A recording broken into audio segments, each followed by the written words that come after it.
لا لا ليبا لا لا لا لا لا لا لا لا لا لا لا لا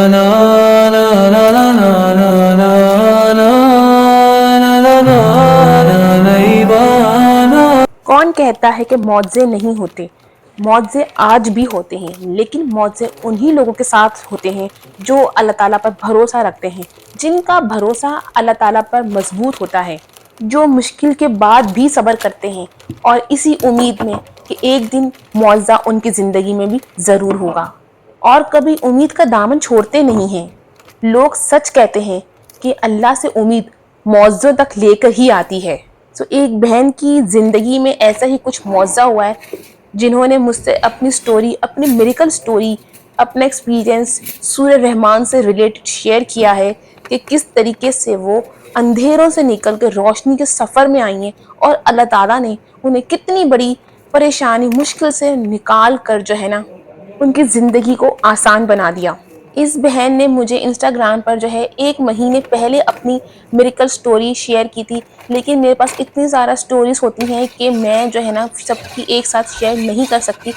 اسی لیے آہستہ آہستہ سب کی شیئر کرتی رہتی ہوں۔ آج انہوں نے جو ہے واٹس ایپ پہ مجھے واپس میسج کیا تھا کہ آپ ہی 1 مہینے سے اوپر ہو چکا ہے، آپ نے میری جو سٹوری شیئر نہیں کی، اور آپ کی میں ویڈیوز ڈیلی دیکھتی ہوں، لیکن میں اپنی سٹوریز جو ہے مجھے وہ ابھی تک سننے کو نہیں ملی ہے۔ پلیز آپ ہی میری جو ہے نا سٹوری کو ضرور شیئر کیجیے گا، تاکہ بہت سے لوگوں کو لیسن مل سکے، اور بہت سے لوگ جو مایوس ہو چکے ہیں، جو اتنا پیسہ بیماری کے پیچھے خرچ کر رہے ہیں، تو ان کے جو ہے پیسے بھی بچیں اور ان کا مضبوط ہو اللہ تعالیٰ پر ایمان۔ تو اسی لیے آج کی سٹوری جو ہے نا، آج کی میریکل سٹوری ان بہن کی ہے، جنہوں نے اللہ تعالیٰ پر مضبوط بھروسہ رکھا اور یقین کے ساتھ چلتی رہیں، اور اللہ تعالیٰ نے انہیں مشکل سے نکال دیا۔ یہ بہن کہتی ہے کہ آپ ہی میں لاہور کی رہنے والی ہوں، اور آج کل نے میرے لاہور کے بہت زیادہ جو ہے میڈیکل سٹوریز وہاں سے ریلیٹڈ آ رہی ہیں، اور یہ کہتی ہیں کہ آپ ہی مجھے تعلیم حاصل کرنے کا بہت زیادہ شوق تھا بچپن سے، اور آج بھی ہے، اور جو ہے تعلیم بانٹنے کا بھی، اور آپ ہی میں بچوں کو اسکول بھی پڑھاتی ہوں اور ٹیوشن بھی پڑھاتی ہوں، اور آن لائن کلاسز بھی دیتی رہتی ہوں۔ یہ بہن کہتی ہیں کہ آپ ہی یوں تو میں الحمدللہ فٹ فاٹ تھی، لیکن مغرب کے بعد مجھے ایسا لگتا تھا کہ جیسے میرا جسم ٹوٹ رہا ہے، تو مجھے ایسا لگتا کہ مجھے تھوڑا بہت فیور ہے، تو میں کوئی بھی ٹیبلٹس کھا لیا کرتی تھی۔ پھر آہستہ آہستہ مجھے کمزوری محسوس ہونے لگی، کبھی میرے سر میں درد رہتا، کبھی میرے جسم کے کسی حصے میں درد رہتا، تو کبھی کسی حصے میں، اور آپ ہی میں ڈاکٹر کو نہیں دکھاتی تھی کہ چھوٹی موٹی بیماری تو انسان خود بھی گھر میں کچھ نہ کچھ دوائی پی لیتا ہے، تو آپ ہی میں ہر طرح کے کاوے بھی پیتی تھی تاکہ میں ایکٹیو رہوں۔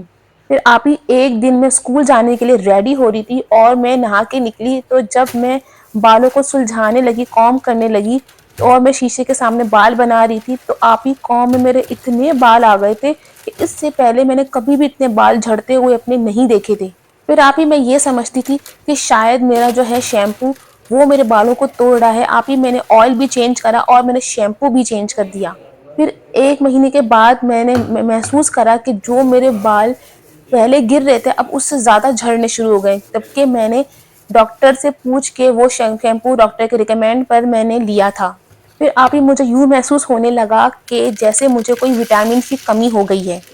تو پھر میں نے جو ہے ملٹی وٹامنس بھی لینا سٹارٹ کر دی، لیکن اس کے بعد بھی میرے اندر کوئی فرق نہیں آ رہا تھا، بلکہ میں اور مزید بیمار ہوتی جا رہی تھی۔ آپ ہی گھر میں تو جیسے تیسے میں گزارا کر لیتی تھی، لیکن جب میں ٹیچنگ کرتی تھی اور بچوں کو پڑھا رہی ہوتی، تب مجھے اتنے شدید چکر محسوس ہوتے تھے، اتنی شدید کمزوری محسوس ہوتی تھی کہ میں صحیح سے پڑھا نہیں سکتی تھی، اور دوسرے مجھے یہی کہتے تھے کہ تم جو ہے اب صحیح بچوں میں انٹرسٹ نہیں لیتی ہو، بہت ساری کمپلینس آتی ہیں۔ آپ ہی اب اسکول کا سٹاف بھی مجھ سے جو ہے دور دور ہونے لگ گیا تھا، کیونکہ میری بیماری بڑھتی جا رہی تھی، کبھی مجھے چکر محسوس ہوتے تھے تو کبھی کوئی جسم میں درد، اور اسی وجہ سے میں اسکول کی چھٹیاں بھی بہت زیادہ کرنے لگ گئی تھی، اور اسی وجہ سے میری ریپوٹیشن جو ہے اسکول میں وہ خراب ہونے لگ گئی تھی، یہاں تک کہ انہوں نے ایک ایکسٹرا ٹیچر کو میری جگہ رکھنے کے لیے بھی کہہ دیا تھا۔ پھر آپ ہی جاب چھوٹ جانے کے ڈر سے میں نے بہت بڑے ڈاکٹر کی اپوائنٹمنٹ لی۔ آپ ہی شام کو 6 بجے ڈاکٹر کی اپوائنٹمنٹ تھی، میں عصر کی نماز پڑھ کر ڈاکٹر کے پاس گئی، اور ڈاکٹر کو میں نے ساری باتیں بتائیں۔ ڈاکٹر نے اس وقت مجھے کچھ بھی نہیں کہا کیونکہ ڈاکٹر کو شاید شک ہو چکا تھا، لیکن ڈاکٹرز نے مجھے بہت سارے ٹیسٹ لکھ کے دیے۔ آپ ہی میں 2 دن تک ٹیسٹ ہی کرواتی رہی۔ اس کے بعد جب رپورٹ آئی اور جب میں رپورٹ لے کے ڈاکٹر کے پاس گئی تو ڈاکٹر رپورٹ دیکھ کر چپ ہو گئے اور گہری سانس لی، اور تھوڑی دیر کے بعد مجھے کہا کہ آپ کے ساتھ کون ہے؟ تو میں نے کہا کہ میری امی آئی ہیں۔ تو ڈاکٹر نے میری امی کو بلایا اور ان کے سامنے مجھے بتایا کہ آپ کو جو ہے کینسر ہے، کینسر ڈائگنوس ہوا ہے۔ کہتی ہے کہ یہ سن کر مجھے ایسا جھٹکا لگا اور مجھے لگا کہ پوری دنیا ہی جیسے ختم ہو گئی ہو، اور آپ ہی میرے دماغ میں صرف ایک ہی سوال آ رہا تھا کہ اللہ اتنی بڑی بیماری مجھے کیسے ہو سکتی ہے اور میرے ساتھ ہی کیوں ہوا؟ ڈاکٹر نے صرف اتنا کہا کہ ہم علاج شروع کرتے ہیں، آپ دعا کے ساتھ جو ہے دوا بھی کیجئے۔ آپ ہی ڈاکٹر جو ہے حافظ قرآن تھے اور انہوں نے مجھے جاتے وقت ایک چیز بتائی کہ ابھی جو تمہارا کینسر ہے وہ اتنا زیادہ بڑھا نہیں ہے، تم ابھی اسے روک سکتی ہو، ہم جو ہے ٹریٹمنٹ کرتے ہیں، ساتھ ساتھ تم بھی اپنا ٹریٹمنٹ کرو۔ میں نے کہا کیا مطلب ڈاکٹر؟ تو ڈاکٹر نے کہا کہ تم جو ہے قرآن کی تلاوت کو سنا کرو، یعنی کہ تم سورہ رحمان کی تھیریپی ہے اسے نیٹ پر سرچ کرو اور سورہ رحمان سنا کرو تم۔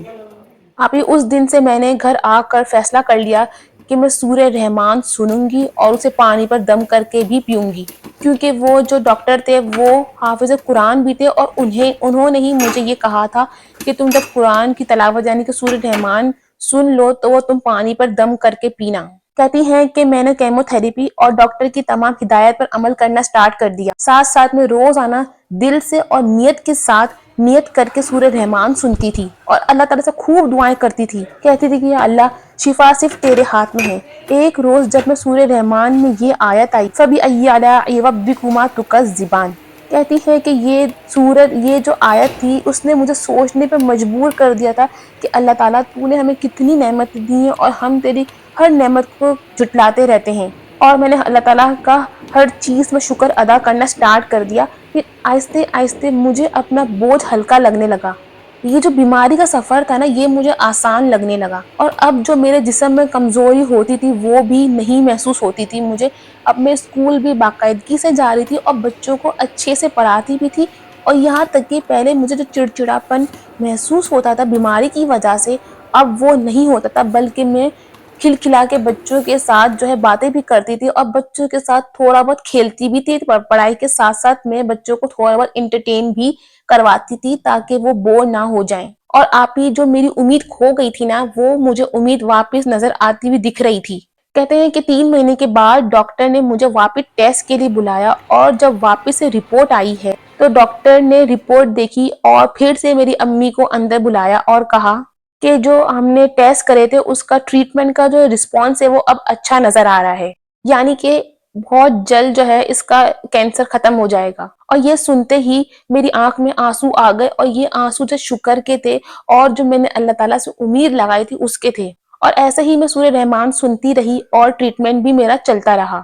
8 مہینے کے بعد جب میرا واپس سے ٹیسٹ ہوئے تو میرا جو ٹیسٹ رپورٹ تھی وہ بالکل کلیئر آئی تھی، یعنی کہ جو رپورٹ پہلے تھی اب اس سے بالکل کلیئر تھی کہ جو کینسر تھا وہ بالکل جڑ سے ہی ختم ہو چکا تھا، اور یہ سب سورہ رحمان کی بدولت ہوا تھا۔ اور وہ ڈاکٹر جو تھے وہ خود بھی حافظ قرآن تھے اور وہ کہتے تھے کہ میں ہر کسی کو یہی سننے کو کہتا ہوں، سورہ رحمان کی تھیریپی ہی سننے کو دیتا ہوں۔ یہ بہن کہتی ہیں کہ اللہ پر توکل اور ڈاکٹر کا علاج کے ساتھ لے کر ہی چلنا ہی مومن کا طریقہ ہے۔ قرآن مومن کے لیے ہدایت ہے، قرآن دل کا سکون ہے، اور اللہ تعالیٰ جسے چاہے اس کے ذریعے شفا بھی عطا کرتا ہے، جیسے اس ڈاکٹر کو اللہ تعالیٰ نے میرے لیے وسیلہ بنا کے بھیجا، اور میں ان ڈاکٹر کا بھی بہت شکر ادا کرتی ہوں اور میرے اللہ تعالیٰ کا بھی۔ دیکھیں یاد رکھیں کہ جب دنیا والے کہتے ہیں نا کہ اب سب کچھ ختم ہو چکا ہے، کچھ بھی نہیں بچا، تب اللہ تعالیٰ کہتا ہے کہ میری ذات سے مایوس نہ ہونا، انسان کا کام صرف کوشش کرنا ہے اور مشکل میں صبر کرنا ہے۔ اور اللہ تعالیٰ کا کام کیا ہے؟ اللہ تعالیٰ کا کام ہے کہ بہترین وقت پر بہترین فیصلہ کرنا۔ کبھی کوئی چیز میں ہم دعا مانگ رہے ہوتے ہیں اور ہماری دعائیں قبول نہیں ہوتی، ہم بدگمان ہو جاتے ہیں، تو یاد رکھیے گا کہ ہر رات کے بعد اجالا ہے، اللہ تعالیٰ کا صرف ایک کن جو ہے وہ ناممکن کو ممکن کر دیتا ہے. تو ہمیشہ ہر حال میں اللہ تعالیٰ کا شکر ادا کرنا چاہیے اور اپنے رب پر بھروسہ رکھنا چاہیے کہ جس رب نے ہمیں مشکل میں ڈالا ہے وہی رب ہمیں مشکل سے نکالے گا اور وہی اسباب پیدا کرے گا. یہ بہن دیکھیں کہتی ہے کہ ایسا انہیں ڈاکٹر ماشاءاللہ ملا کہ ان کا جو ہے روحانی ٹریٹمنٹ بھی ان کی وجہ سے ہوا اور جو ہے ان کا جو فزیکل ٹریٹمنٹ ہو رہا تھا وہ بھی ان کی وجہ سے ہوا. کہ اگر انہیں وہ بیماری کا وہ ٹریٹمنٹ کر رہے تھے تو ساتھ ساتھ وہ ان کو روحانی یعنی کہ جو روح کی غذا ہوتی ہے اس کو بھی غذا مل رہی تھی. اللہ تعالیٰ تمام امت مسلمہ کی مشکلات، پریشانیاں اور ہر بیماریاں، ہر انسان کو شفا عطا فرمائے، ان سب کی بیماریاں دور فرمائے. آمین ثم آمین.